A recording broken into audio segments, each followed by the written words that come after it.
1.5 মাহৰ পিছত মোৰ কলিজাজনীয়ে স্কুল যাব এই চকু পানী এইটোৰ পৰা ওলাই গ'ল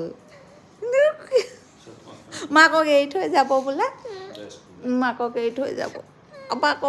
যাব বোলে দুখ লাগিছে মই কাপোৰ ধুব থাকে মই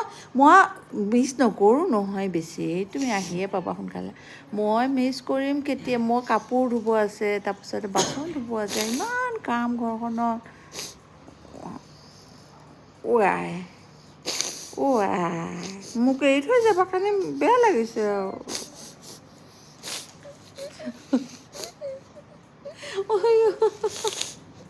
ফাৰ্ষ্ট ডে যে আজি ফাৰ্ষ্ট ডে নহয় তাৰপিছতে আৰু মাইছা বাৰ্থডেও আহি আছে নহয় হয় ন মাইছা বাৰ্থডে আহি আছে আমি বাৰ্থডে কেক কাটিম কেক খাম বাৰ্থডে কাৰণে কাম কৰিব নালাগে মোৰ লাগে ন তাকেতো এতিয়া স্কুল যোৱা তেতিয়াহে মই কাম কৰিব পাৰিম তোমালোকে স্কুল অফিচ নগ'লে মই কেনেকৈ কাম কৰিম ন ঠিক আছে দিয়া এতিয়া টাইম হৈছে